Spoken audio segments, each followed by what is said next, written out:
nous avons pris l'initiative de mener une réflexion sur l'adaptation au changement climatique. L'adaptation parce que lutter, oui, tout le monde lutte, mais en fait, la population cherche comment s'adapter à ces changements qui nous arrivent et qui existent depuis longtemps. Alors, cette étude a connu une première phase, c'est-à-dire le bilan. Beaucoup de chercheurs travaillent sur le changement climatique, la météo et d'autres. Et là, nous allons entrer dans la deuxième phase, qui est donc des trajectoires. Quels sont les moyens, des solutions?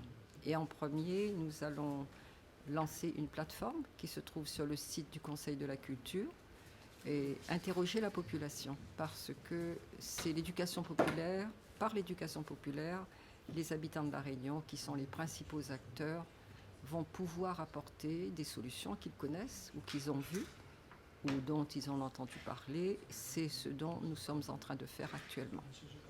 Alors, cette plateforme est sur le site du Conseil de la Culture, de l'Éducation et de l'Environnement, cce.re, et nous attendons que chaque habitant nous fasse part de ce qu'il a fait, ou de ce qu'il fait depuis longtemps, ou de ce qu'il sait, ou qu'il a vu chez l'un et l'autre, de ses voyages, ce qu'il peut ramener, des exemples qu'on peut adapter à La Réunion. Parce que c'est un milieu insulaire, c'est tropical, c'est particulier, c'est pas un continent, on ne peut pas prendre des exemples dans le nord, nous sommes sud-sud.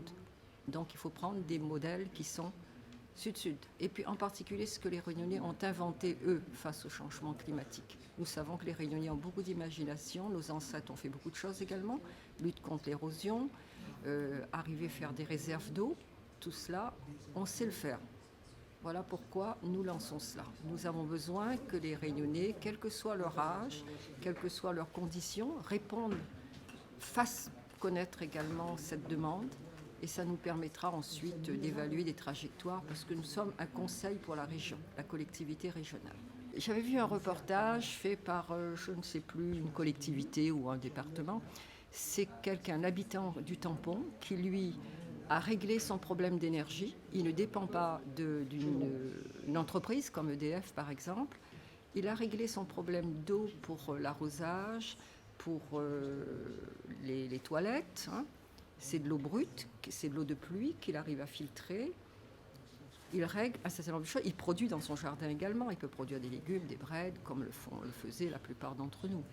Et puis, il utilise très peu sa voiture. Il va vers les transports en commun quand ça fonctionne, bien sûr. Il faut que ça fonctionne bien. Voilà, en gros. Et puis, la sobriété, pas de gaspillage.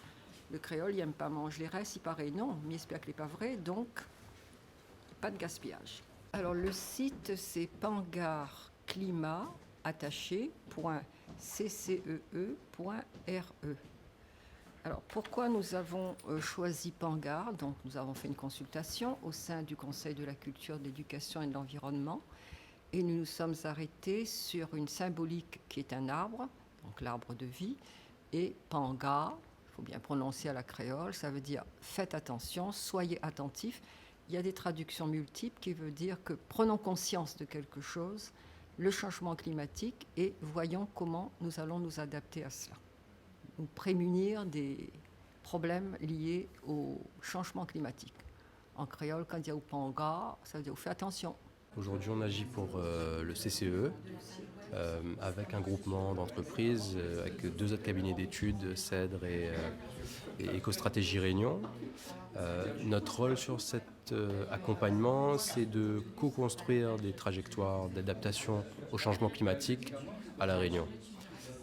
Dans cet objectif-là, on veut être au plus proche des citoyens de La Réunion.